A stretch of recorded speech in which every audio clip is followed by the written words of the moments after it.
Salut, salut les abonnés du Cuisine d'Art Télévision. Ils ont pour un plaisir de vous belé devant vos écrans. Bino me plaît sa confiance, fait fidélité dans la Cuisine d'Art Télévision.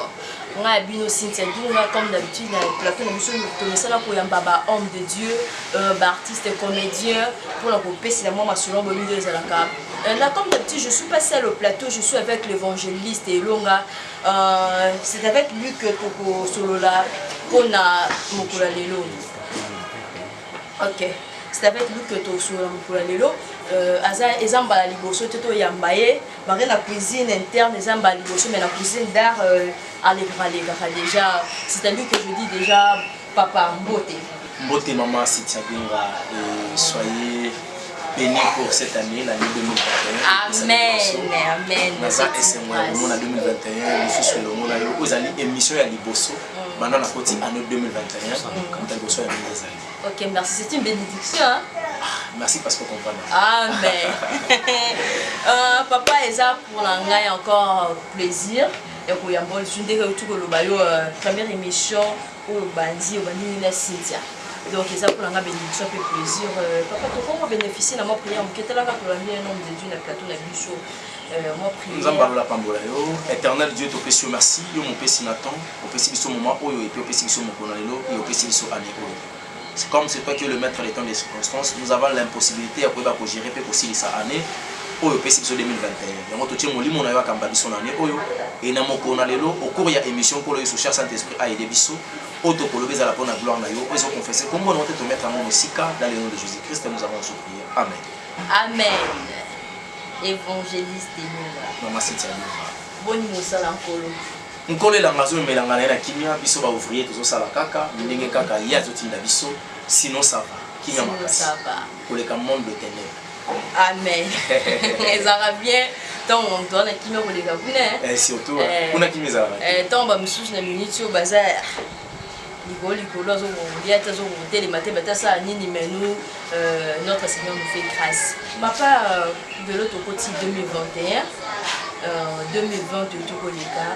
Donc c'est une impression par rapport à l'année 2020 lesquelles qui ont nini yo na libota na yo en Christ na musala nzambo ngo eleka ki nini puis le autre côté 2021. En tout cas ezalaki année moko historique pour nanga tant on a 20 on a mélangé et ça marche chiffre 40 mais qu'on comprend ezalaki 40 jours ezalaki 40 ans et à des heures il y a Israël donc autorité qui na carte esclavagisme éternel da zubiso na ilonga ministry biso na libota nyonso na famille na ngai to pusani to kota ki na carte désert. Et là, on n'a pas moulin Nzambe na kati ya désert, ba autre mangi na bango na Égypte, ba koti. Pour ba oba bimaka na Égypte ba kota kité. Ozomona. Alors biso to koti et puis Moïse na ko ina nzela te. Malgré ba égyptien balandaki biso et puis na pas moulin Nzambe mingi, ezalaki année oyo ndeli lo banzambe ya kolobela ngai les égyptiens que vous voyez, vous le verrez plus jamais. Ezalaki année passée, ezalaki année 2020. Donc on a une difficulté ba égyptien tellement ébélé.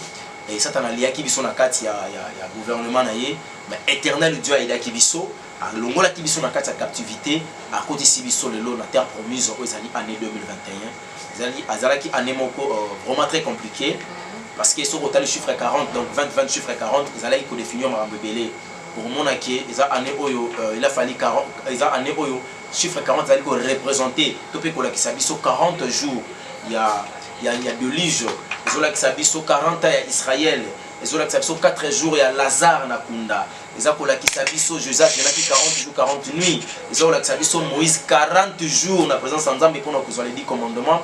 Donc ça signifie, et ça qui chiffre vraiment historique, mais ça des chiffres Mbongwana.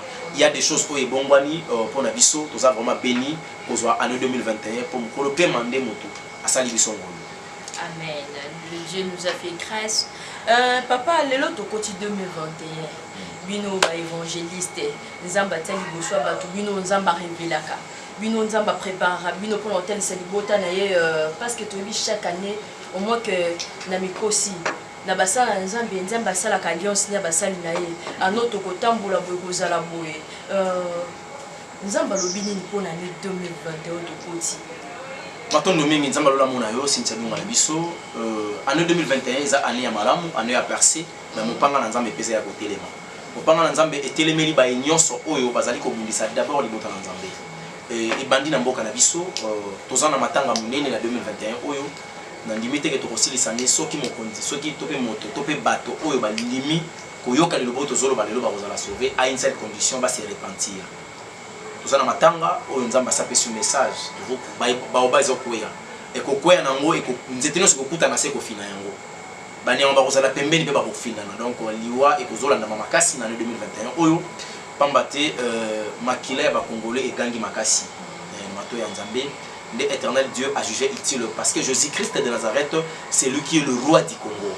Alors il a jugé utile maintenant à sa responsabilité ya royaume na ye apesa yango na oye alingi et yango moni année oyo toza penza na matanga bakongolais tokolela makasi bandeko na biso pe ngamba braza kuna pe mabeza liko s'annoncer yango tozosenga na bandeko nyonso bazala vraiment très prudent et surtout na bakonzi na biso na ba pasteur na ba ministre na bato nyonso oyo penza bazali na responsabilité na kati ya mabele ya Congo bazali ko evrer basala ke bapamba te liwe sekoti mais toza kobungisa moko ya moto monene na kati ya mboka na biso moto oyo mokili tombolaki nzambe pa tombolaki mais atikaki nzambe apesi na mu Congo lelo oyo nzambe a jugé utile mopanga ekita pamba te kanda na nzambe esietelemi.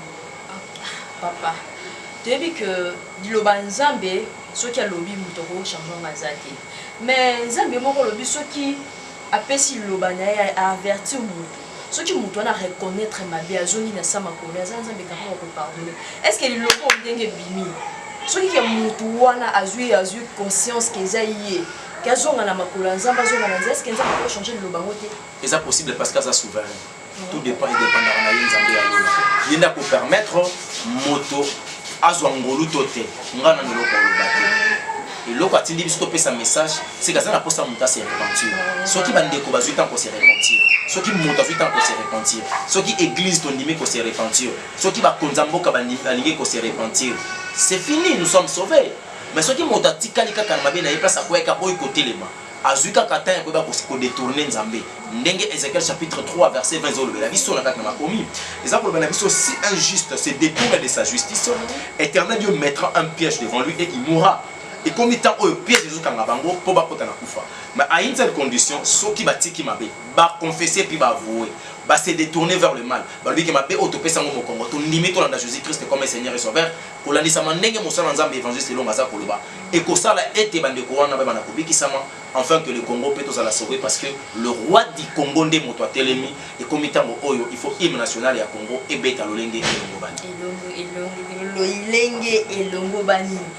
Papa Elonga, est-ce que par rapport à ma prophétie, par rapport à ma révélation à Nzambi, est-ce que mon qui est mon frère, ma soeur, tu sais Dieu m'a révélé ceci, c'est là pour toi.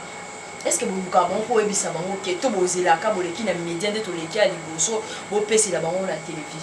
En tout cas, mon tourné zamalam, mon ibaran social et comment pour permettre à la tête. Pourquoi? Parce que bakulu tuna biso tango bayaka après ba musée dina bala. Ba papa na biso ba papa kelani ba musée dina bala. Tango bango ba leki bakulu to bayaki avant. Bazwa ki évangile, ba kitisa ngo na se ya politique. Or sur l'évangile, ba bengi ndenge ba balobaka entre guillemets la religion.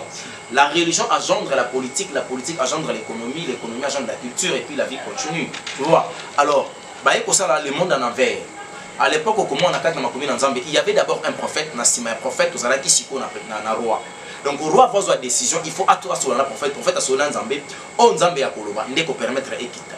Le Congo, c'est un pays laïque. Alors, la carte laïcité, ils ont permettre d'été, Konziba Lukaka Basali en Zambé, parce que Motona Motana en Zambé, Ozosalela, Ozomona.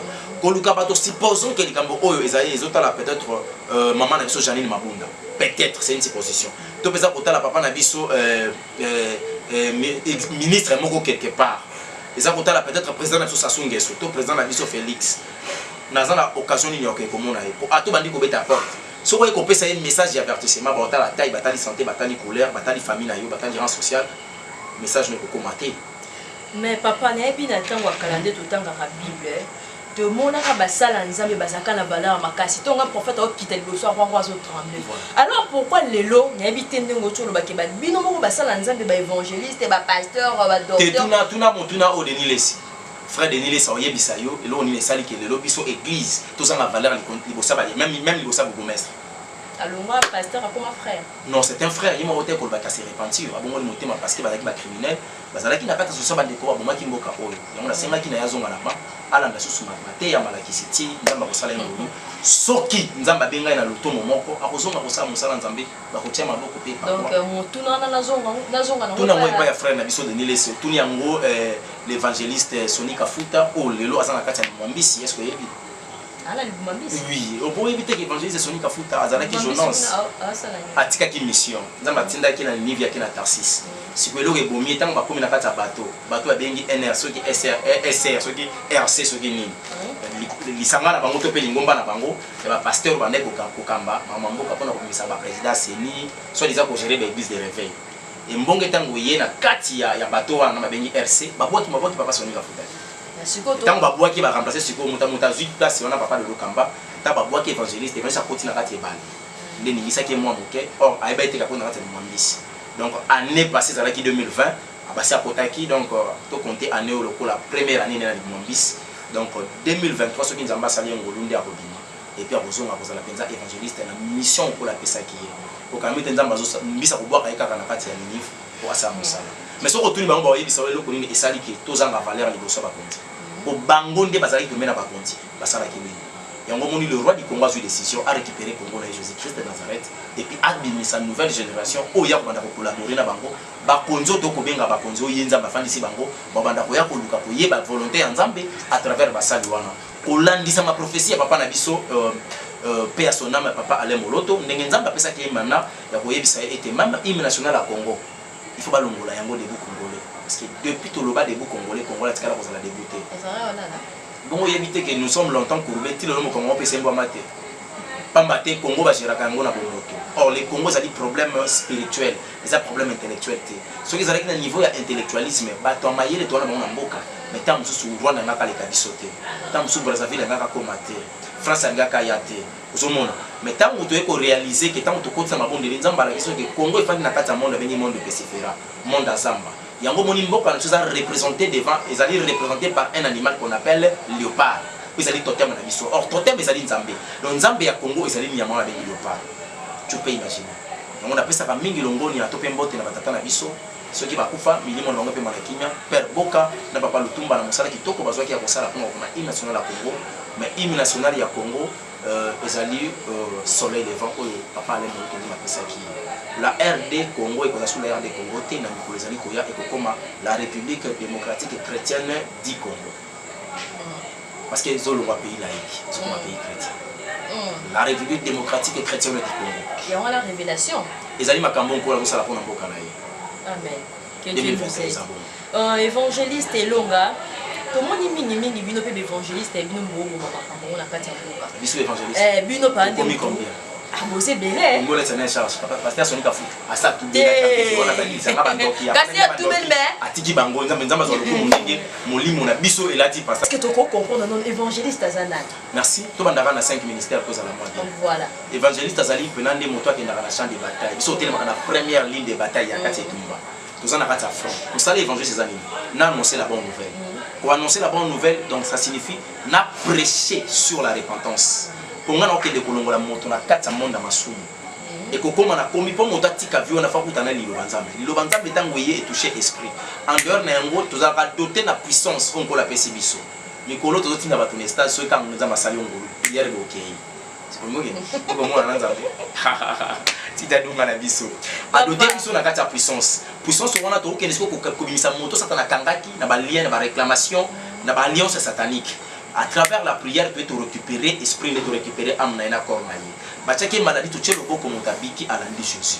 Donc mission évangéliste ezali comme ça la évangélisation ko kende ko dépeupler le royaume ya Satan pour na ko peupler le royaume de Dieu. Mais ce qui pas mal de konabi sur la pasteur na ministère pastoral, bango bazana na soki ngana ke na pipoli moto na kati ya kasho. Na ye pa na ye, ya ye ko sokola ye. Aiza état que berger dans la même lié brebis na kati ya bergerie.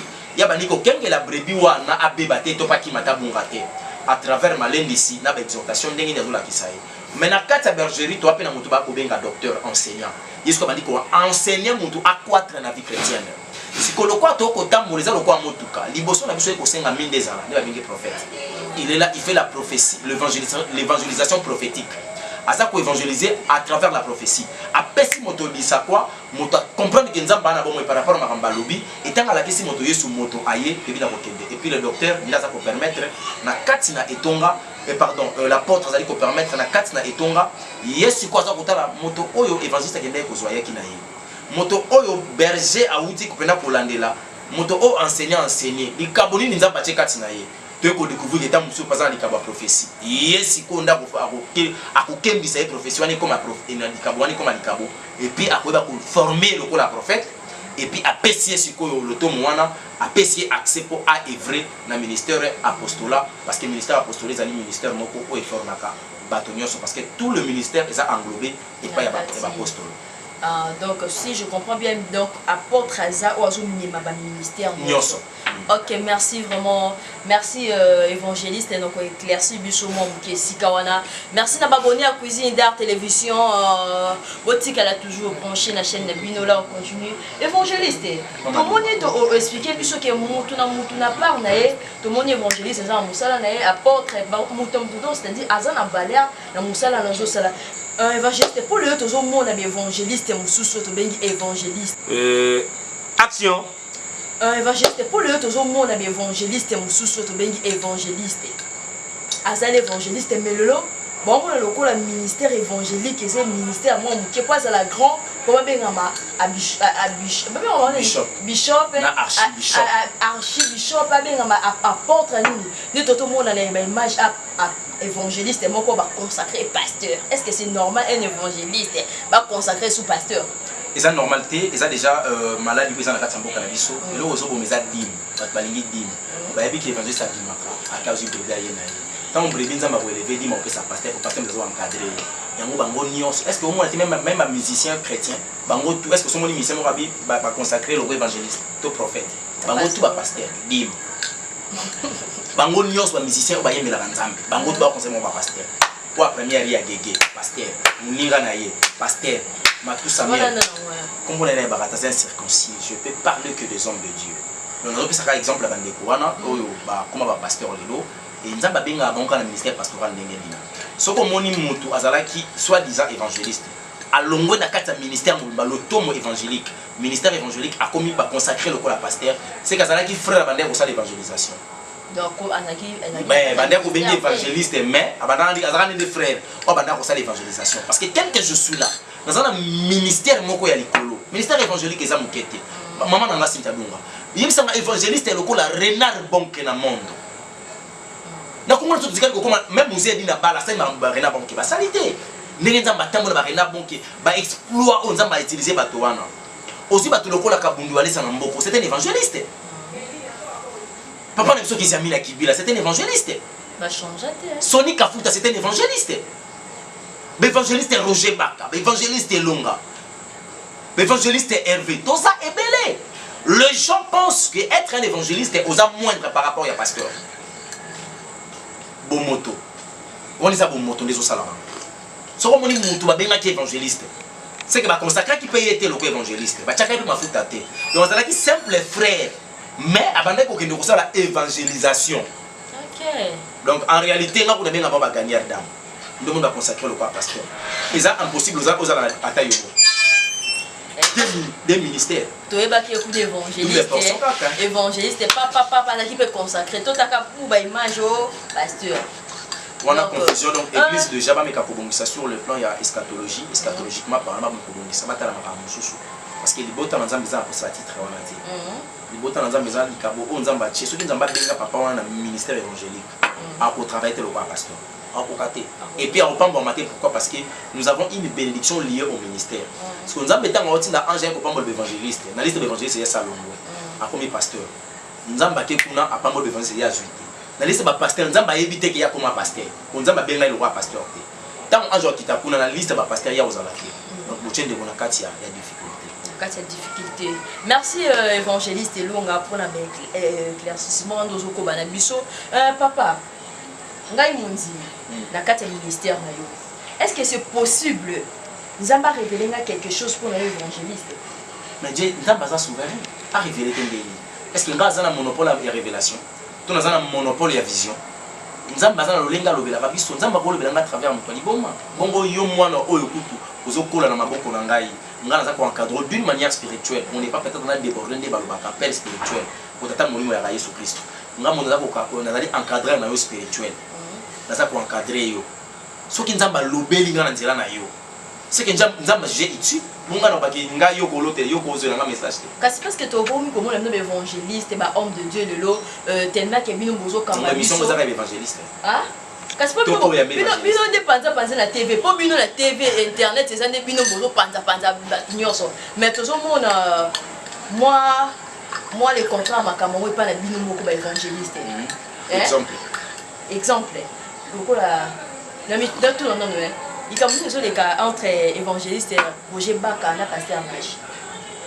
Ce qui est le cas parce que la minute on zoba likambo zate pambate ils sont sur benda qui va koni et c'est quand on a qui monte banda kopela mais ko landisa ba vidéo na bango parce que na solo lila évangéliste Roger Baka na sona pasteur Nash nga na se retrouver na katité na se retrouver té na maloba na bango au moins mais ko tala yango na miso ya bomoto na miso pe ya molimo et ça que Elise fait la potaki na kati sa boîte nyoka na kati pour ameka kolibisa biso moto epela poto bosa na satan ko satan na ngala cible et koyoka papa na biso Nash koloba ete azo une vision to pe message amona ki évangéliste selon évangéliste Roger Baka entouré par des femmes baza kolela et koyoka yango évangéliste Roger Baka azara ba enquête moko amena ba sur bato ba ko bomaye atila ka poison bato baza ki sema ndo ki consort. Et tant il semble-t-il que pasteur Nash a se retrouver dans ma cambo c'est compliqué. Donc mon évangéliste Saludare qui obligé d'interpeller le pasteur Nash pour la réputation naie pas mettre en cause. On va comment qu'il ne va pas écrire Basololi et je pense qu'il va trouver qu'il est d'attente pour l'autre. Ah papa. Bon ressort comme si un niveau pote total ba image comment pasteur Nash azole la bétami un homme de Dieu pour la révélation morobo. Ozu ningo kangisi était mandiba et pécrim à bétami film. Et juste là pour le banquette sur pasteur Nash ça qui va bêter. Faut mettre total ba image comment pasteur azopé c'est la nette façon là. Siko ngai évangéliste selon ngolingi na lobani to sali mabe to sali malamu. Question la biso pede eza première question tout le est-ce que c'est impossible moi no azana sama kolono nzamba pasteur Nash azana droit ko lota azana droit na nzela ya nzambe nzamba lobela ye pona ngai elonga azana droit nzamba lobela pasteur Nash pour l'évangéliste Roger Baka azana droit bongo biso siko ngapo tunazina kinga na un message que to ko isa baoba nazo nene na mizuela ngote donc le pasteur Nash asala mabe parce que mabe na yezala ki wapi akoka ko luka ndeko Roger Baka te na condamner payer te pour na ko ndeko Roger Baka ça facilité. Siko, est-ce que beaucoup de tellement beaucoup d'évangélistes, ils ont un pouvoir et au Satan? Te mosala nzambe o aza déjà mosala nzambe aza habilité na mutu nyonso o esengi ba livrer bien beto livrer. Eza ka évangéliste. Ma bango pe faisala la cause. Na ba pesa na cause. Ceux qui sont na cause tendenge de quoi ça ne qui na raison parce que nzamba révélé qu'il y avait l'impossibilité de corriger Bakwaze évangéliste. Nga na condamné qui acte wana ndeko kozala arrêté. Na condamné qui yango. Je suis pas d'accord avec ça. Et le konde konanga ikulutu nanga Roger Baka sana ki nga sepele na ngote. Parce que comme on a eu comme kotanga manandinga mabe. Le ministère comme kokoma en cause. Que nanzela na yo ni bakangi ndeko. Isala ki mabe makasi. Na condamné qui acte wana biso na biso to ko bomana raté to ko kamana te. Tika bato mabe ba tia biso na tribunal. Na condamné qui ngolo susu wapi tango ndeko nanga yoki ki azalaki peut-être maltraité na personnalité na ye tout consort sur le pasteur Nash. Évangéliste Roger Baka na lobele ki ali kulu tunanga ko bosana te ke Yesu Kristo. O ngano to landa lo kwa modèle ba crashela ye. Comme ça on met dans niveau opérationnel le bosana. Au Rumaba. Donc accepter ba loba ba koloba ba critiquer ne ba ko critiquer l'essentiel les ali ba ame ya bato ba ya nzambe ba zonga na kati ya linie. Moto aza koloba soka azali poussé par l'esprit ya critique akutana nzambe o ya balionso yo sala na ye. Soka aza na volonté ya nzambe ke ba aza ko songa yo ta muso zo yeba te ke mabe moko za ko s'annoncer nzambe loba à travers mosala nzambe. Donc ça n'a rien à voir avec makambo wana o sala moto mabe to pe okangisa o donner gros critiquer. On a déjà tout solo ba kango to lo. Voilà. Mais le pasteur na sur le quoi pe mosala nzambe la dans théologie soko yebi que osana peut-être un message ya jarwana. Soka mo li ka ko évangéliste Roger Baka. Akomisela ngano akomisela évangéliste Roger Baka. Pour un évangéliste Baka va l'exa. Pour la bino tandis que notre bolika na TV tumba botanga Congo tanga Moïse oui. Na tanga Congo na. Aseni. Oh. Boto ko bien première il te bina ni soit dans la première. Bon pasteur wala za. Oh. Ah. Mais ça peut m'oublier. Kasi. Bon banga bino siko na TV boleka tumba ba ninga bo bimisaka bango siko pourquoi bino ba lobaté. Donc ba trouver bino ninga zu moya kokuta no ta lobaté. Mais peut-être ce que vous comprenez ma mot sur le barana ko ba nitsu ba loba. Biso to dénoncer le mal pour les votes en Zambie à la souris. Je peux jamais condamner Mbiye. Mbiye c'est un frère pour moi. Le problème est que Atika Masumu alanda Jésus-Christ. Pour ça na ba bazo landa ye le quoi modèle, le ba bongisa bango zo ma ngol ifelo. Aza ko détourner batu, ko bimisa ba brebis na kati ya bergerie ko kinotika mon libanda na bato la police fera assassiner bango. Place biso to zala kawana ke suka awa ko ezikomi ko déborder ba limite. Soki yo boy ko bongo na kende tika bato ya Nzambe ba tika la bobika. Mosala biso sala ka yango wana. En dehors na yango za mosala mosuté. Soki ndo kazu révélation pour l'évangile c'est long, c'est pas un problème. Non yo nga na ko accepter. Nga ndi ma remarque. Voilà. Quand je faisais le théâtre, je la remarque. Voilà. Mutakola la remarque, évangéliste et long un peu bien haut. Nzamba souva biso. Papa bi ke côté la bino ba serviteur de Dieu. To comme un peu la confusion, to mi tuna nani a vrai nani a photo sur to te en nzamba souva biso. Parce que la manière dont beaucoup mi ma biso donc des fois to beaucoup mo bungi sa biso. Tu as raison. Beaucoup mo bungi sa biso bakasi. Papa obi Arsolangi. Nayo kaka. Yo kaka yo. Et puis il y a la servante de Dieu. Oh. Mais parmi les pasteurs, il y a attends, moi, c'est mon bail. Moi, si. Servante de Dieu, oui. Servante de Dieu. Parmi les pasteurs, à 6 femmes, 6. Aza parmi les mots. Ok. Nayo kika nungolo. Oh, t'es gobala. Voilà, c'est-à-dire que moi, mon pays, au moins, au local qui a comment on a vu nos bassales en Zambie, Boza, Tobaka. Aza servante, c'est un servante de Dieu. Mais t'as sur le bassin en Zambie. Mélanger torchon na serviette na be yango wana place le de biso to yaka tumba mbeli to bosani na moto to ça. Mais nga na ebi na qualité musala nzambe. D'accord, continue Chris. Parce que nga na ebi na qualité musala nzambe. Parce que comme na makambo ezo lekila. Lelo ka musala nzambe bo lelo sko tozo ka axe olangi na qualité musala nzambe. Bilo basala nzambe to bakata po ko bala ozoti na biso ba nzimi tuna volonté nzambe est-ce que on nzamba ozolanda wana c'est ça volonté nzambe comment est-ce que bino boza ba modèle mais l'autre ka kuna la TV to ka par exemple le elonga abima na mwasa ba elonga mwasa bala za mwasa ba de tozo ka le pas arsolangi que il paraît-il nde tozo mona ba image to bulanda ke ngo na émission ya Aminata la professionnelle comment Arsolangi mobali ou abalani aza mobali ya bato. Aza il paraît na débat. Si Bino déjà presque en il paraît il sait que vous en avez affirmation. Ngana lobi parce que nabi que parmi les personnes en Zambie Bino kutunde bato vous allez pena bato vous allez pena ba benga bino ba journaliste d'investigation. La investigation oyo sali et ça vrai tout ça faux. Pour question ils ont sens. Parce que ngana zo que information par rapport à ba image on a la télé qui l'émission ya Aminata la professionnelle que l'homme oyo Arsolangi a épousé Azali ou Arsolangi a épousé Azam mobali ya bato azana débassi bilo ka ba qualité ya basana nzambe est-ce que c'est normal modèle nini tozwa pas na bino monte comment peut ça raison donc mo sa nzamba ko bana mbala bato nde mo tam aza c'est avant de diété mo ngi mo na raison tant de na bandé ko boya avant yo mo ko skota place ko komi monto zo benga servant de l'Éternel abani mbala bato siko qui musala nzambe na ekutani wapi est-ce que le mariage c'est la fin du monde tout na yango ya oyebi soki après le mariage vie musu ezala et si ka o pe l'équilibre na lengezaka alola azali évangéliste melelo bon on a lokola ministère évangélique et c'est ministère moi qui pas à la grand comment bengama bishop na archibishop bengama apôtre nini ni toto mona na image évangéliste moko ba consacré pasteur est-ce que c'est normal un évangéliste ba consacré sous pasteur et ça normalité et ça déjà malade ils en a mboka na biso le ozo bomeza dim bat balingi dim ba yebi que évangéliste a dimaka akazu bébé ayena tant brebis nzamba ko élever dim on peut ça pasteur pour pasteur nous encadrer yango bango nyonso est-ce que au moins même un musicien chrétien bango tout est-ce que son musicien mo rabi ba consacrer le évangéliste to prophète bango tout ba pasteur dim bango nyonso ba musicien ba yemela nzambe bango tout ba consacrer ba pasteur pour première ya gege pasteur muninga na ye pasteur Matou Samuel comme on est là c'est circoncis je peux parler que des hommes de Dieu donc on peut ça exemple la bande kouana oyo ba comme ba pasteur lelo et nzamba benga bango na ministère pastoral ndenge ndina soko moni mutu azalaki soit disant évangéliste à l'ongwe na kati ministère le tomo évangélique ministère évangélique a commis par consacrer le la pasteur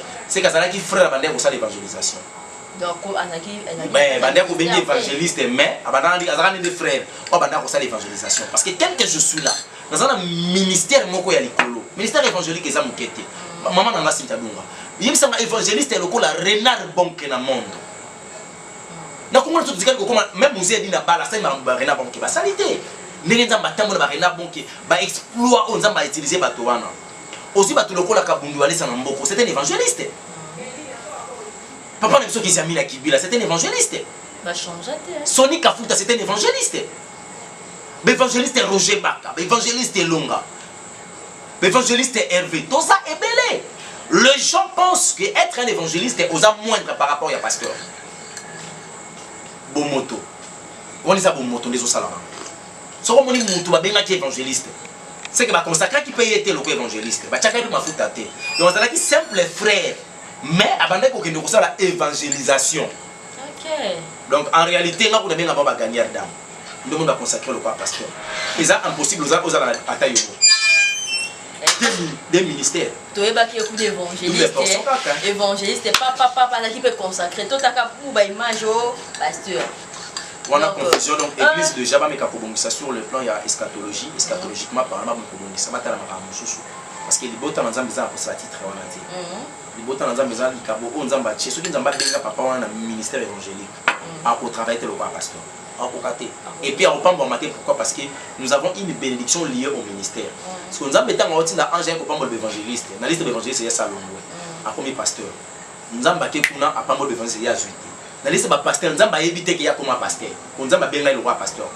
Tant un jour qui t'a pour la liste de pasteur, il y a aux alakés. Donc pour changer de mon il y a difficulté. Difficulté. Merci évangéliste Longa pour l'éclaircissement de Zoko Banabiso. Papa, ngai mundi na kati ya ministère na yo. Est-ce que c'est possible Nzamba révéler quelque chose pour l'évangéliste?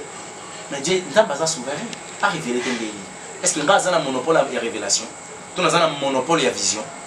Nzamba a un lenga lobela ba biso, Nzamba ko lobela à travers mon pali boma. Bongo yo mwana oyo kutu ozokola na maboko na ngai.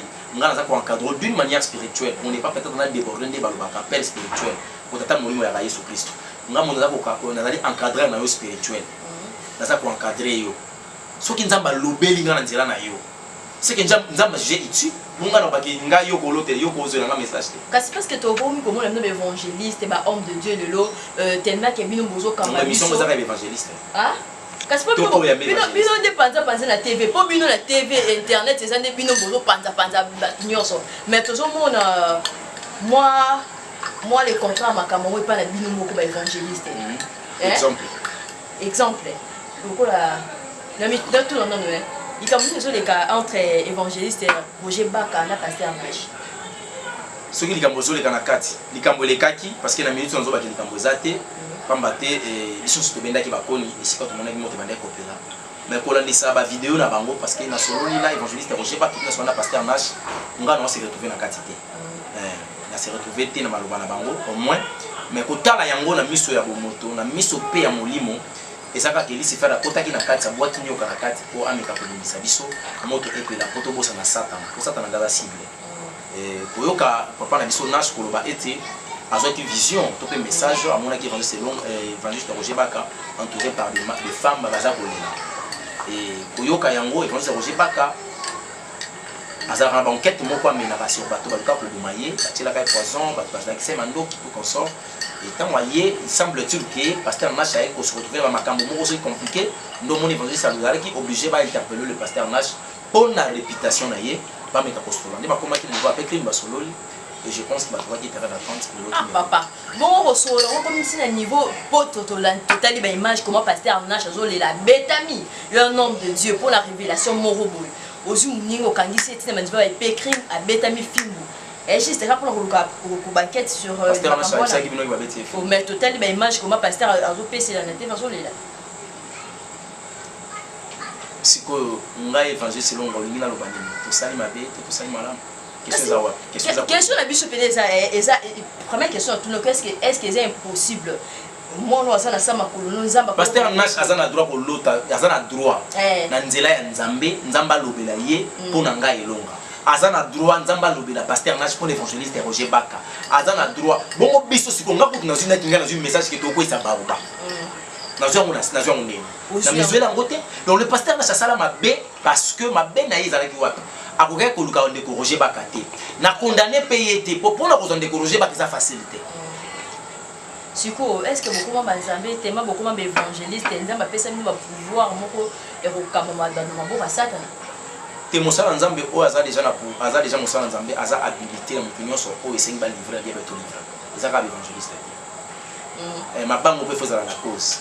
Na ba pesa na cause. Ce que ça na cause tendenge de quoi ça ne azaki na raison parce que nzamba révélé qu'il y avait l'impossibilité de corriger Bakwaze évangéliste. On a condamné qui acte on a découvert arrêté. On a condamné qui en haut. Je suis pas d'accord avec ça. Et là qu'on déconanga il coule tout nanga Roger Bakasana qui ngasse pelé na ngote. Parce que comme on a eu comme autant manandinga mabe. Le ministère comme kokoma en cause. Que nanzela na yoni bakangi ndeko. Isala ki mabe makasi. Na condamné qui acte on a biso na biso to ko bomana raté to ko kamanate.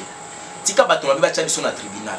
Na condamné qui ngolo susu wapi tango ndeko nanga yoki ki azalaki peut-être maltraité na personnalité na yetu consort sur le pasteur Nash évangéliste Roger Baka na lobele ki ali kulu tunanga ko bosa te ke Yesu Kristo o ngano to landa lokwa modèle ba cracher là ye on so mina niveau occasionner le bosani o ruma ba donc accepter ba loba ba koloba ba critiquer ne ba ko critiquer le senseur les ali ba ame ya bato ba ya nzambe ba zonga na kati ya nini moto aza koloba soka azali poussé par l'esprit ya critique akutana nzambe o ya balionso yo sala na ye soka za na volonté za volonté ya nzambe ke ba aza kosunga yo ta musozo yeba te ke mabe moko za kosanoncer nzambe alobi à travers mosala nzambe donc ça n'a rien à voir avec makambo wana osala mutu mabe to pe okangisa o donner gros critiquer on a déjà tout solo ba kamo to voilà mais le pasteur na sur le quoi pe mosala nzambe la dans théologie soko yebi que osana peut-être un message ya jarwana soka moni ka ko évangéliste Roger Baka akomisela ngano akomisela évangéliste Roger Baka pour évangéliste Roger Baka va l'exemple na bino tandis que notre boleka na TV tumba botanga Congo tanga Moïse Louis na tanga Congo na aseni oh boto ko bien première ite bina ni soit na première bon pasteur wala za oh ah mais ça peut m'oublier pour passer la partie bon banga bino siko na TV boleka tumba ba ninga bo bimisaka bango siko pourquoi bino ba lobaté donc ba trouver bino ninga zu moyo ko kuta nota lobaté na epite siko bo comprendre mambo biso lobaka na ko ba nitsu ba loba biso to dénoncer le mal pour les votes dans un bas à la souris. Je peux jamais condamner Mbiye c'est un frère pour moi.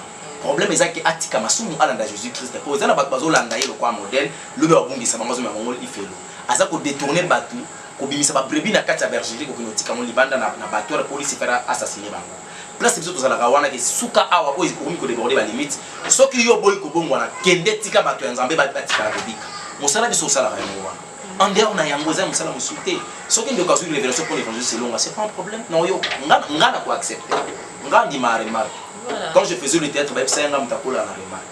Voilà. Mutakola à la remarque, évangéliste et long, un peu bien haut. Zaba Souba Bisso. Papa, bi que côté la bino ba serviteur de Dieu. Tu comme un peu la confusion. Tu mis tout nani a vraiment la photo sur la toi c'est un rat Zaba Souba Bisso. Parce que la manière dont beaucoup m'ont mis ma bisso donc des fois tu vois beaucoup m'ont bungi sa bisso. Tu as raison. Beaucoup m'ont bungi sa bisso bakasi. Papa, eux bi Arsolangi. La servante de Dieu. Oh. Mais parmi les pasteurs, il y a moi si. Servante de Dieu, oui. Servante de Dieu. Parmi les pasteurs, à 6 femmes, si. Aza parmi les mots.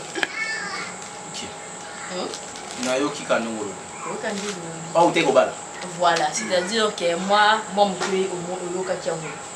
on a vu nos bassales en Zambie, servante servante de Dieu. Mais tu as le bassin en Zambie. Mélanger torchon na serviette na be yango wana place le de biso to yaka tumba mbeli to bosani mambo to ça.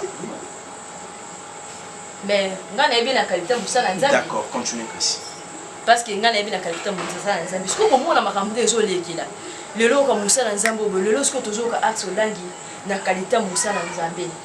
bino basala nzambe to bakata po ko bala ozotinda biso banzimi tuna volonté ya nzambe est-ce que nzambe ozolanda wana c'est ça volonté ya nzambe comment est-ce que bino boza ba modèle mais le to kuna na TV par exemple le elonga abima na mwasa bato elonga mwasa bala za mwasa bato tozoka le pa arsolangi ke il paraît-il nde tozomona ba image to bulanda kongo na émission ya Aminata la professionnelle comment arsolangi mobali o abalani aza mobali ya bato aza il paraît-il na débat si bino déjà presque tant il paraît-il c'est que vous en avez affirmation ngana lobi parce que nayebi que parmi bino basala nzambe bino kutunde bato bozali pena bato bozala pena babenga bino ba journaliste d'investigation na ba investigation oyo sali eza vrai to eza faux pour question eza sens parce que ngana zo que information par rapport à ba image on a la télé qui l'émission ya Aminata la professionnelle que l'homme oyo Arsolangi a épousé Azali ou Arsolangi a épousé Azam mobali ya bato azana débat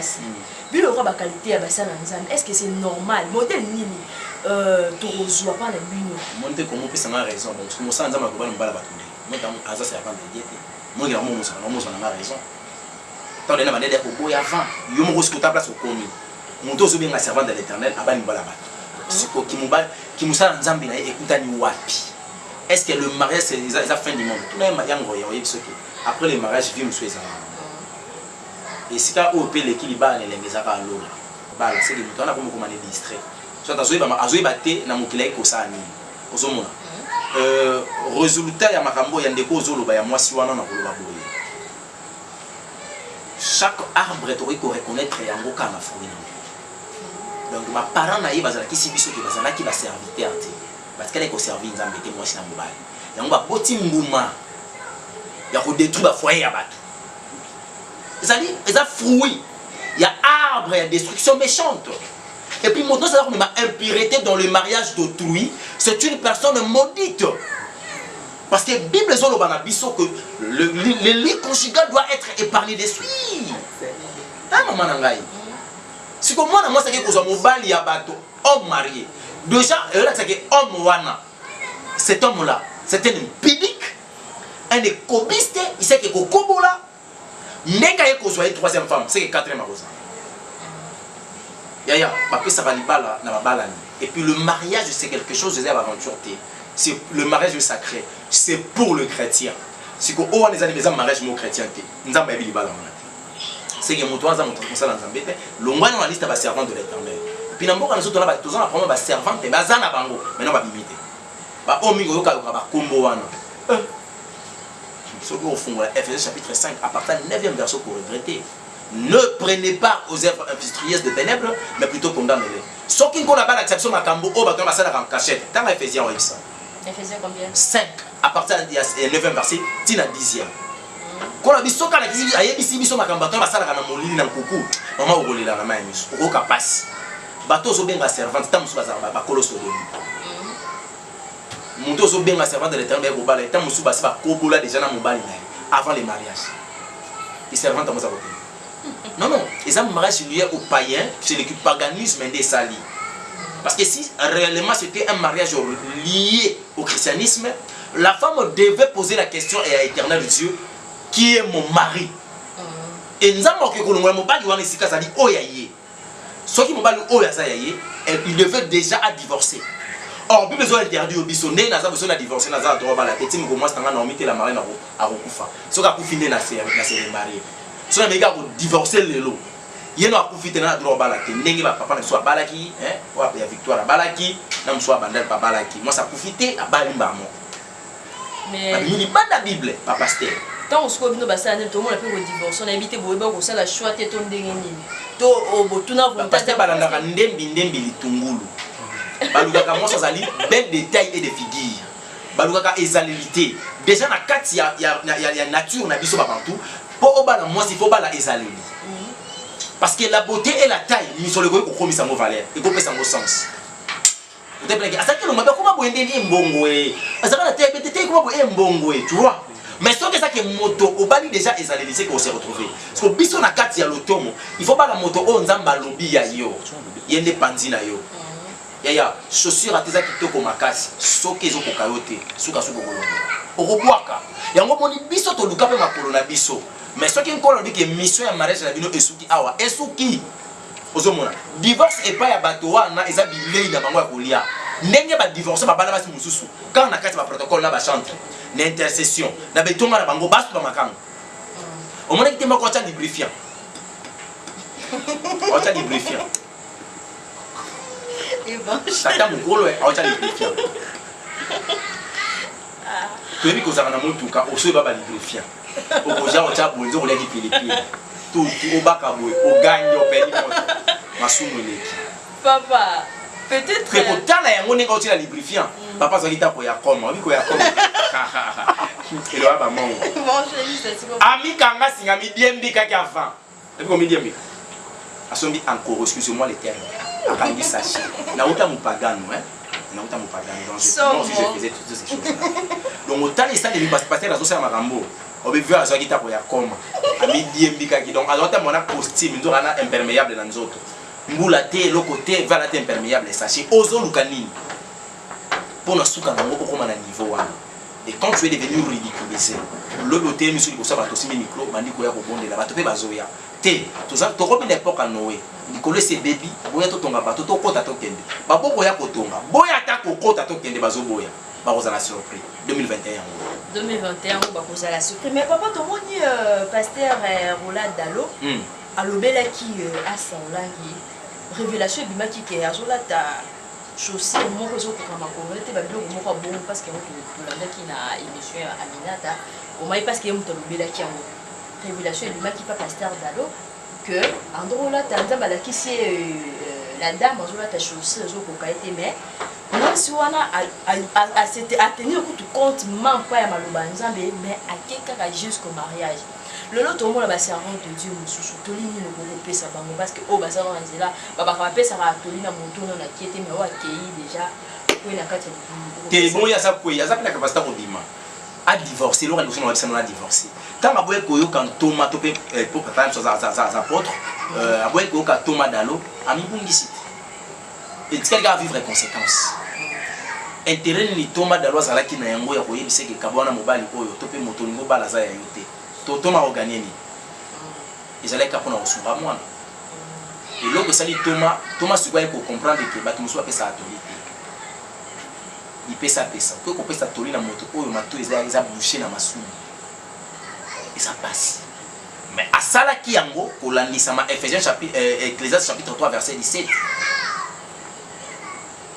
que je t'ai placé comme un sentinelle enfin que oyoka onganzambe na koloba oyebisa libota nango avertir bango de peur que bako ya lobi na mabe soki bato wana bakufi na mabe na bango ngana otono makila wana eloko Thomas Dalo asalaki mais ake kokoya na matoi maloba ndenge kokoya na matoi oyo eza bouché eyoki te donc soki eza na conseil na kopesa babala bandeko baza kokana kobalana batuna nzambe mobali oyo est-ce que nzambe azali kofaire partie na volonté na yo to te osoka boyi kotuna nzambe atali ba critère que mobali aza mbishi il est beau anata ya bien il est doux akabaka za na mbongo morke yo na libala bitumba no ka spirituel oza bitumba ya réclamation famille bobala kati yo ke koluka mtu ana mbongo mais moto o na molimo za forte tango bitumbe ko ya ko se présenter séparation et kota malgré mbongo mais soki aza moto ya vie na yo mobala taza ne loko te soki nzambe mtaloba ke yaza ya yo et puis c'est un homme spirituel il est doué na ngina rappelo eloko moko yo ndo za moso za bonheur parce que Bible zolo bananga si tu trouves une bonne femme tu trouves le bonheur moi seul ma bonheur voilà comment il a reçu donc ma obabala linonte balinga babala te kapona kobala parce que nous avons trois grandes lignes dans le mariage. On a un mariage païen, le mariage païen, mariage mondain, et un mariage chrétien. Parce qu'on a un mariage païen, un mariage mondain, ça va mingo mona.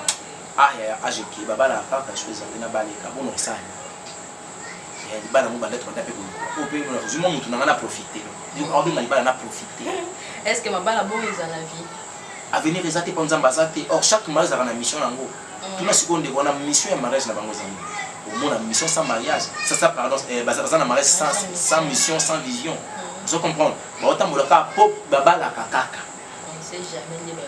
Si comme moi si wana ya liboso. Ce que vous monté binza metako ta bikota ko. Abasa la o ya misa to mabe. Et au raté. Yobe mobali bo zane ko biste. Vous comprenez que mobali a mobile bo ko li. C'est que mon bana za mobali eh. ozo détourner ba pasi misato boye na basi on peut moko passer la combo babi mosala nzambe akoti a babaka bolingo ezaka aveugle par peut-être akufi michu bongo bolingo eza aveugle ba amoureux ba aveugle bolingo eza aveugle ba amoureux ba aveugle bolingo bombe misu a comprendre suma ka bongo ye muto nga amoureux wana amoureux ça aveugle amona te ko mbala. Merci évangéliste Longala, on continue toujours l'émission de Bisso. Bino besoin de Bisso, ce que vous abonnez, je vous demande vraiment de vous abonner à la cuisine d'art télévision pour rater ma ramba bien beauté. Parce que ma ramba vous aura à suite l'évangéliste Elonga télévision. Ok, c'est ça. Évangéliste Longa. Maman, c'est ça. Ben, c'est une sorte de temps à 14. Abi lorsque beaucoup de monde a makambo boy baké. Papa, est-ce que non maîtriser le bon? Toujours qu'il est bien. Donc vous voyez batango déjà tant au monde ils étaient missing bouma. Vous allez après bolingi. Ce que monde ils étaient missing makasa, vous allez après bolingi boliam bouma. Bolingi boliam bouma. Papa, du beau temps ensemble bazo landa biso. Do bango zanilité, zanili pour la beau temps ensemble par rapport à toi. Tant aux deux années parce que tous ans attendent pervers tout le monde a makambi comme vraiment ma belle makambi tellement ma belle makasi tout le monde nous toujours nous à la canne vie bien tandis que sans y est que volonté ensemble les amis nous avons besoin de marcher est-ce que ton anglais commis il soit vieux ka baninga parce que moninga le nom la marcher nango ya bala za na vie bien anga pe fona bala kaka na si nous ga na vie bien nous sommes dans lit conjugal à l'élan suka ya wona de makambo bonga pena bala kapo manga waza ma casse l'expression faciale ta malibanda créer bino la voilà nga pena ko maka lokola marina ngo et na mona jus d'orange za bien na mona tontine na roula moi carrosse ça na bien nga pe fona za la bongo to mona comment basi bazo bala na dans le monde comme bizarre même dans le monde ya ba star surtout kuna nde les hommes ba lité ezani ni pour na temps ya suka autant pervers sur de comme na liwa ezali pembe na ba grâce à moi qui n'a pas suka. Parce que l'évangile les a déjà propagés. Et comme il déjà pour toucher vers les extrémités. Donc là, le baki, beaucoup mis à l'obati na suka. Tant que le beko mati na suka c'est fini. Le beko comment déjà na suka. Grâce est comme il na aussi là. Okize na grâce est comme il aussi là.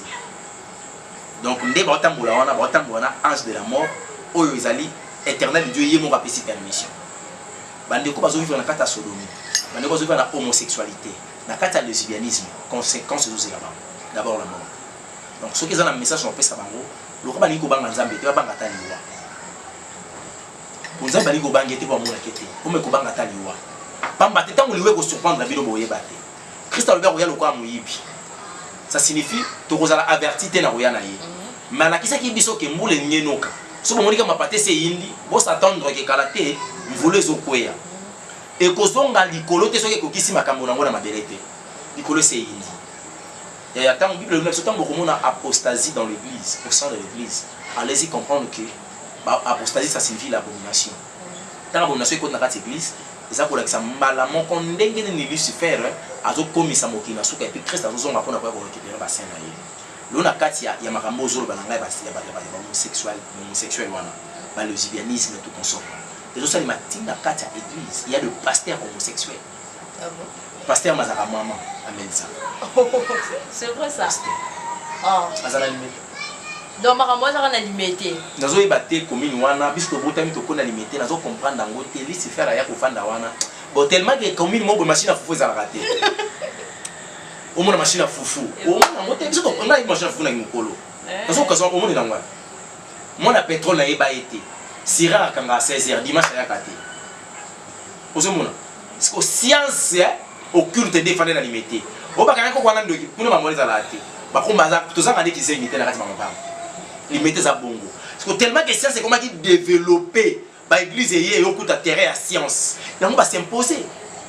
Donc surtout comprendre bien que ba pasteur peut-être bazara qui ou parce que la parole dit Nzamba pesa na biso bokonzi esika nyonso ekonyata plan de pied na biso kopesa na biso comment alors c'est lié mais lié influencé bango est-ce que bazala qui ba rétrograder et belé bazala qui ba to ba parachita na kati évangile kolo ayebi ete ka koza mosala na ye ami komisi ko koma cop boutique oyo na ke pasata na pesinga yi likasa na monoko so na pesi lisakoli ekokisami na sali prière na sangisa ba papier moto epeli na kuta na ina elobi. Nous avons des papiers dans la moto, mais il ngana si social émission pas ndeko moko boye ye pa ye au social émission tanga monga bi oh évangéliste longa zao ngana yebite ke ye mutapikisa ba moto na monaka une fois ça démonstration na TV mais na maîtriser le minéralité obi ke ndeko télé ngani kwa ça émission aba no luka place si ba yo yebisa ba journaliste mo te mutu wana za ba prophète kasi yene na nyoto na yo kaka yende asani wa yuno za mo asa l'émission za oh bon passer l'émission so banganga na ozala a na bouger te na ko mamia ko so mama be jona lule ka te no kata ti ba ko luka place ba kiki ba ko sa émission kuna azuko ya ta ko pesa ngambo te ya yebi ngam ngana yebi ete te ngam osala nzambe ya moni nga vrai serviteur de l'Éternel ya tambora na identité na biso ba ko yo pesa ngam ata mbote na sina respecter auto mona identité na biso amoni nga baboyi ko pesa ngambo église za raso na rigini soki wapi na cité vers soki wapi bazara bato bongo donc muto a parasiter na carte évangile à comprendre que non y a un message té na yende na miracle atiko taka po moto mona ke nzamba sali miracle atiko taka wana tanga zo mema yango eza ko édifier peuple de Dieu na elo côté mais eza ko pousser peuple de Dieu envers Yé et non envers Jésus lokola ya na intimité na Yesu té yango benda batu pembe na ye ola benda batu pembe ne comme vers Jésus ye na Yesu basula katé asoki si batu pembe na ye apesa influence ya miracle yango moni limité meli bango ba rétrogradé ba musu ba bandana nzambe ba koki déserté wa azongi en Égypte prima curia tona mungi boye pas abimisi femme de nuit nzoto mari de nuit nazo senga ko misi éléphant to ta soki na culte to kozala to lion ko panzano to ko panzana ok évangéliste basa bato milieu et domina bango ba koki milieu te c'est parce que ba yaki na nzambe te soki biso kola tindi biso na milieu wana bitumba liboso to bana no bunda na milieu te na kino ka milieu te to bana na l'église amape oyo ka niveau ngana okota na kende ko sama to ba ko me mangana ba tribunal na niveau nyonso heureusement que na kolonga parce que nazana mutu moko bien appelé le juste juge et puis l'avocat auprès du père ngana osamba te na osamba te donc osamba na bango le juste juge ozanga charge kuna avocat na ngolo na place tangani mais encore la vie sur la Tchang. Champ de bataille à Tchang. T'as la chef coutume. Côté bien, ma sama benga gagné et mais la maras, le roi maïs à la goûter. Mais la maras. Là tout le monde a la jeunesse. Alors qu'il n'a pas perdition. Comme évangéliste c'est long à la tinde de allez vous qui t'appelle. C'est ce que tu as Tchang. Surtout récupérer 4 districts ou un autre millier on te paye ça mon zami. Lukunga, Mwamba. Funa a Teba Roger Bakabazali, ma prophète Glody Bazali, ma pasteur David Bazali Baksa. Ok, merci évangéliste Elonga. Mais message n'est plus sur la monnaie combien de sous-caté? Message ou à Piamboka? Non, pour la libota ou la journée. La semaine ici, Bango Liwa, ils a pembé na Bango.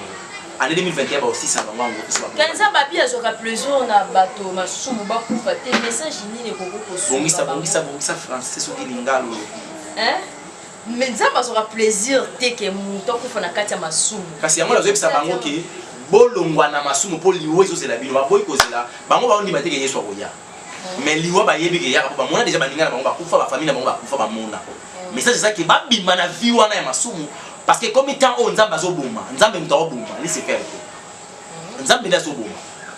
Até ange de la mort à lokota ba 2021 ko sa ba aventure. Au sali ba je otikali et kokufa no keli felo. Nzamba osaka nzambe. Et ba Bramba leka, ba Moïse, ba Josué. Ce qui est long leki, nzamba osaka nzambe. Mais le plus grand souci est ça que libota wana ba kufate na satana ba ke lobi na lifelo. 2021 ko pesa mutu chance parce que ba ligi ko bongo na te ndo moni éternel ya pesa ki biso message. To komisa na libota na yeke ba tika via masumu. Donc pour na libota na nzambe ba oyo baza kotambo na kobanga nzambe e komi moment ya moisson. Pasi ya kolona esi eleki, pasi ya kosopela mai esi eleki, bakotini na mwa esengo. Nzambe abetisi kilonta ya esengo na via ba susu, ba obatamba na kobanga nzambe. Ok évangéliste Elonga, est-ce que il y a différentes punitions pour la masumu? Donc qu'est-ce que je peux dire? Est-ce que ba masumu ezaka na lisumu muketo ya munene babi tellement lisumu asali boza na punition na ngobo, lisumu eza na punition na ngobo. Bon, lisumu munene ezalaka na ya mukie. Ezali pourquoi parce qu'ils ont péché oyo ezali bien ngo ceux qui montent à blasphémer Saint-Esprit ils ont péché impardonnable c'est qu'ils ont des sous monene on les limbisa ma on est des lexini kotuka molimo santo exemple ndenge na oloba boye to prier la bande côté na prier l'autre tu étais malade au bikinga so moni na bikisi de la suite pas c'est molimo sang ngazu yango na lati na bingam na bikisi donc na tout qui est vrai Saint-Esprit. Alors le péché ça lié à trois choses, à trois dimensions. Et c'est le péché musu doit ça là ils ont touché directement la personnalité éternelle de le roi créateur. Exemple idolâtrie. Voilà. Il dit ko kumba mela nzambe mususu. Yo komisi mobali na yo nzambe, komisi mbongo nzambe so ezaka obéir esto. Mais so nzambe na vie na mi ko na beaucoup na ta même na ta na ba songe te. Yo zana na kinyo. Ba noti koma okimo oloba no lokote. Mais ça na makam oyo so ke zate o mona loko zate. Cigarette komi ya idolâtrie. Et ça péché lié à la personnalité en caractère du créateur. Et ce qu'il faut c'est même pardon, faut c'est pardon. Il y a aussi des péchés bah ça là ils ont qu'elle est cracher directement dans l'œuvre de la croix. Comme exemple la sodomie. Exemple il y a une balade beaucoup ça la croix sexuelle pour cracher sur l'œuvre de la croix. Christ a dit qu'il ôté le péché wana avait dit ekobo, impudicité, iniquité quatre na yo alongo na yango. Tant on dit Christ comme Seigneur et Sauveur, c'est que vous qui vivent na yo nanzoto na yoana ou chaka yango na croix. Ba crucifié yango. Voilà encore Romains chapitre 12 à partir du premier verset sur Psaliso, ne vous conformez pas au siècle présent. Tant vous avez qu'on se conformer au siècle présent, c'est fini. Vous avez craché dans l'œuvre de la croix. Mais si vous avez sous na péché mususu ezali ko toucher maintenant personnalité à chaque Saint-Esprit en qualité à musungi. Ndeka na lobaki, on ko lata ba gloire. Na place à ozong sa gloire au Seigneur, et on ozong sa gloire et pas na yo. Ozomona. Na sali peut-être prière, moko nzamba sali miracle. Nga na bi étant na prière na sali ba miracle, nga na sali ba miracle, na yoka ba de bolba non. Alors ba miracle biso to sala ba stade parti. Ba bi tiens, muto asala miracle. Otali kono musakata. Musakata ko sa miracle. Et pourtant on a dit qu'on a des miracles, on a eu un miracle de petitesse. On a raison de dire que ça parce que c'est un miracle qui est un miracle de nous et tant que nous pardonne comme chrétien. C'est le miracle. Même dans le monde de ténèbres, on comprend que nous qui sont bien. Ce que le belate qui est mal à bon ça va te bérer. Bah le bani voilà. Bah le bani. Pour parce que tant qu'on a quatre orgueils. Alors, vous allez résister contre l'éternel de Dieu. Donc, Jari a batouana, na Jari ba masumuana, lui la paix sur la différence pour comprendre que Jari a l'isumu oyo, il aussi ma personnalité en Zambé, awa aussi ma œuvre de la croix, aussi ma molimo centre. Péché ya mouké ezali parce que ezali ma péché ezali pardonnable, mais ya moulé ezali péché impardonnable, ezali ya tout kasiko molimo centre. OK, évangéliste longa dilobano ni neza pona to boni bato mingi. Olé ya kondimela nzambe bakoma kondimela basala nzambe muso mona aya juste que église pour na miracle so babenge omoni kuna ba obela mikolo mabele so ke nini kuna kende bo kosala nini maya kimakenka ozobomba kolo maya kimakenka maya wa kwa shwa yo ka mo ka ka maya kimakenka ngalo la yo ka ngote lega mbuluzi kimbango so oh yaka siko ba bakoma ko se donner trop na kata makambo ba bosala ke nzambe atambola kalolenge moko te pesa na bato baji siko bato bazotambola na kati ya bobungi wana étant qu'un homme de Dieu on nzambe apesi mokumba mpona koévangéliser kozwa milimo ya nzambe ezobunga message noni eza mpona bato wana. L'enfer existe ezozela bango. Le salaire du péché c'est la mort. Bato mosusu bazela kufa na bomoto or kokufa mpe na lomia na mariage libano mpe kokufa à cause ya bavi wana eza na bato ebele basala sacrifice ya vi na bango sanke bayeba olingi balanda Jésus à travers un homme de Dieu balanda un homme de Dieu à travers le miracle. Ça le monde en envers des mille la bunga et ce qu'on déjà mosala nzamba miko beta tolo par rapport venez voir le miracle asa sur nzamba té mais faut pas soit bani ko beta ngabi venez voir ou venez écouter la parole de Dieu. C'est un vrai serviteur de l'Éternel parce que le lobanzam mende kangola la prophétie par excellence c'est la parole de Dieu. Mais tout miko ça la marketing ya bikamo obiso ba tuza ko sala et non okola za ko sala pona ndandia na biso bandeko wana ba bima ba église wana ba tele biso on kopesa bato mafuta ba mali ba mungwa ba encens ba eau bénite ba jus. Ce sont des pratiques sataniques ya monde kabbalistique monde amal oza ko permettre Lucifer à œuvrer la vie na bango yango moni bazo komaka toujours na problème mabala yango moni bazo komaka toujours na problème ya ba mari ni ba femme de nuit et ça lié na ba pasteur wana ba imposition des mains pasteur ozo que ça mon limite tout ça la prière Élysée et mon dimanche ça sert pour les ça ba frère frère ngano tout ça la prière Élysée lisu na lisu zolo na zolo mona mona beaucoup ce qu'on va frère ba na prendre au brosser bouche à la bouche prière et katana évangélique mais na ba sert pasteur ça la prière Élysée soyez mon aura pasteur de tout cas sert mon aura ça la pichou Pasteur. Ok. Évangéliste, on le dit que bandimi on est singé babim église. Babima. Parce que on dit que on est l'église, on n'a pas qu'elle doit. Batu na molimo centre orienté bango parce que l'esprit de Dieu a mettre la vie à motonios. Alors là bango place ba vrai bazali, pas ma ba vrai na boko baza. Oui. Tango na bango pese koki. Problème ya ba vrai bazali ko banga prison. Loka mo so to tie mutu to kati yango, batabi te to la na ka on soit zate. To ko lobaka o essayer to loba. Ya mo misu ba ko bimata. Ba prophétesse na évangéliste passe ba bimi hein. Ba yé na vitesse pour ni. Ba moni ba baka na belonga basi ba tie mutu. Ah, après tout, ba dia ko ba poser ba ku faté. So to kenza ma bomba biso.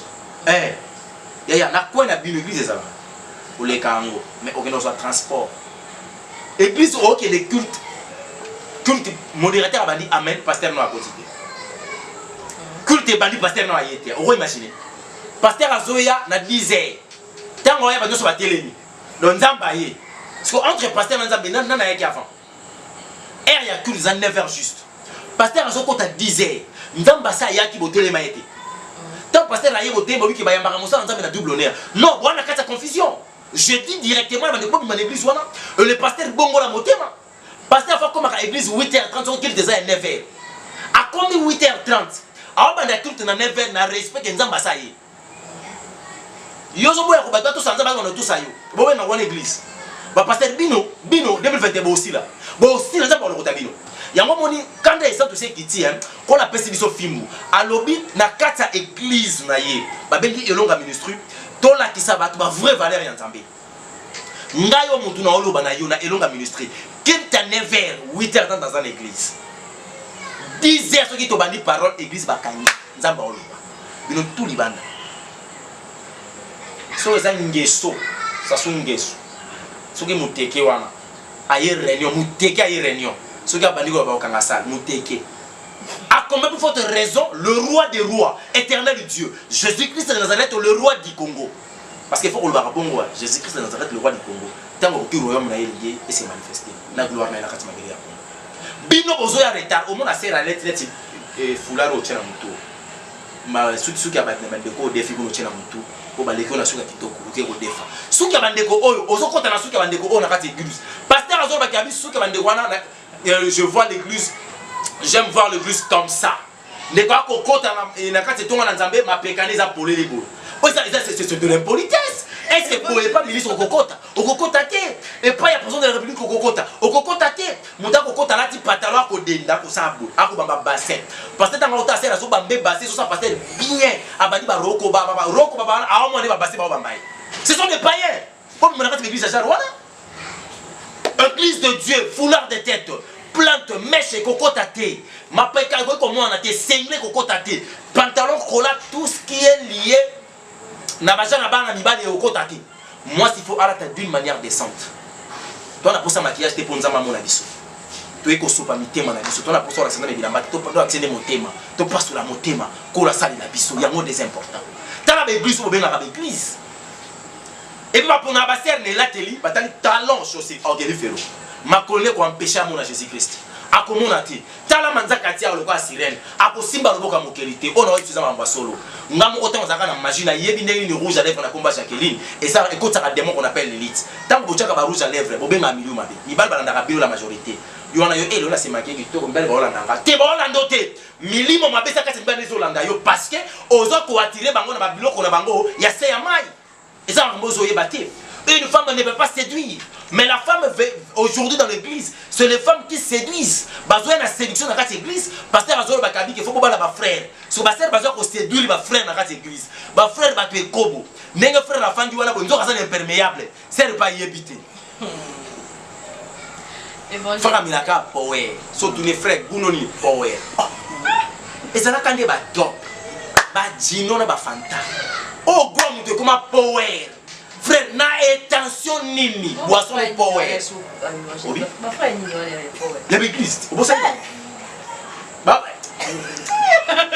Pour moi, tu me gana. Ni habité ma. Temba si mo bongisa.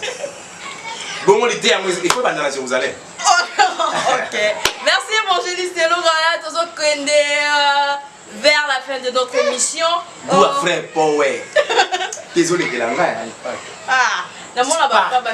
Et voilà de whisky. 44%. Badesina cheval, frère.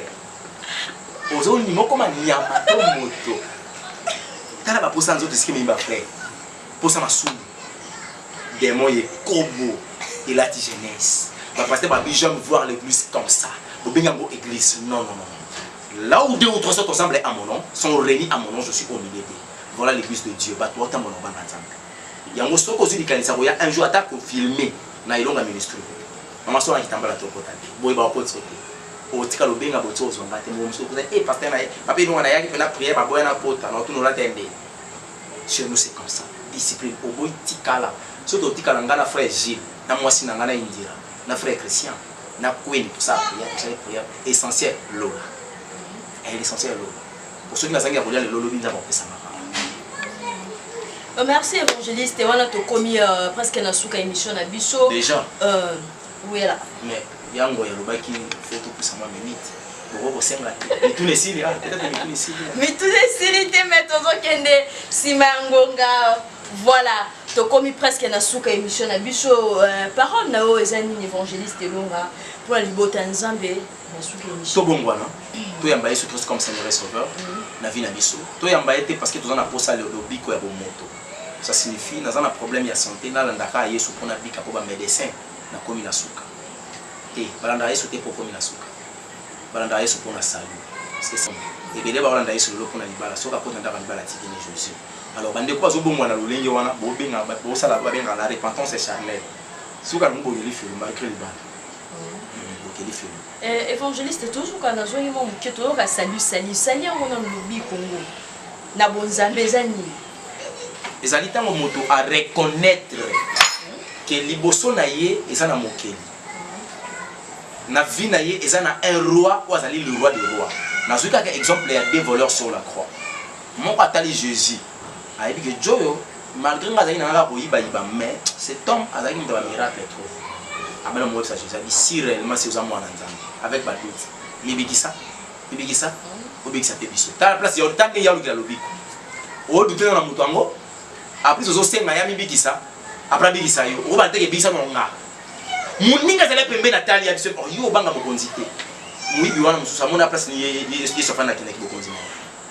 Il avait reconnu dans l'œil spirituel que cet homme c'est un roi du roi.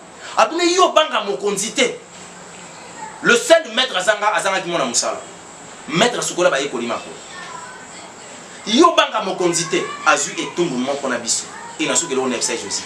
Quand ils sont à voilà la personne qui a cherché le sale. Au Kabasali, à reconnaître que mon dos, oh, il y a un continent, il n'y a pas un continent. Papa, quand ils sont à la Moutali Bosso a inauguré un lieu de repos. Oui, et c'est aujourd'hui, tu seras avec moi au paradis. Là, 33 à 15 heures, l'eau va fondre la paradis. Nous allons faire pour ta volée. Malgré les récompenses, vous arrêtez pour être aussi à la nouvelle terre. Ok, évangéliste, est-ce que Kokoma mwana nzambango to kozwa sali et suffit que mwana nzambango ezana respect wolo ba kuma nzambe abo longolo pe mana mission ekatani pona kokoma mwana nzambe voilà pona kokoma mwana nzambe est-ce que zaka limité konzime car Jésus Christ ça ba procédure nous est après avoir connu Christ comme Seigneur et Sauveur tu dois être baptisé. Après le baptême, il y a des principes de la vie chrétienne, il faut pas la laisser. Aussi, pas franchement, comme quand on voit chrétien. Parce que biso le quoi chrétien, ça signifie que on la vie à Christ. Pour que bien au chrétien, tout chrétien, ils ont imitation et vie à Jésus. Donc si quand il soit les cas qu'il faut les cas. Et si quand il soit quoi qu'il faut quoi, si quand soit là qu'il faut là. Et si quand il soit gêné qu'il faut gêner. Et si quand il soit l'obité il faut l'obéir. Donc on s'est conformément au Yalobaki, nous avons identité parce que Jésus a une identité na biso. Na katamoki. Nous sommes un peuple mis à part. Nous sommes autant de chrétiens comprendre que t'es moto oyo aza pédant chrétien. Et l'autre sali est à la chrétien et tamoli na eza loko tamoli à batamokilité. Azana mokili maza ya mokilité différence et moi on appartient là. Ok, différence et moi on appartient au évangéliste et longa audio pour le biso. Papa moi il obasu kezali nous avons la Pambola. Amen. À Pambola Congo. Amen. 2021, ils allaient année et à la surprise. y a malamu ba surprise agréable et puis désagréable la bato ko ko la Nzambe mais tout se préparer matanga ezali Nzambe lola c'est la mission ngolu soki Nzambe ako permettre ba ndeko wana ba bongwana par rapport à leur volonté Nzambe ako parler yango mais soki ezate matanga ezali ba ndeko belé ba kotika biso na 2021 Congo ezali ba congolais mais ba congolais chrétiens tant que je lance l'appel aux chrétiens de la mine pour n'importe quelle parce que ma commune vous devez beaucoup prier pour votre pays car votre bénédiction en dépend. Il pas mourir dans les en France, les en Congo. Ce qui est en France, c'est que les Congolais ne sont pas mourants.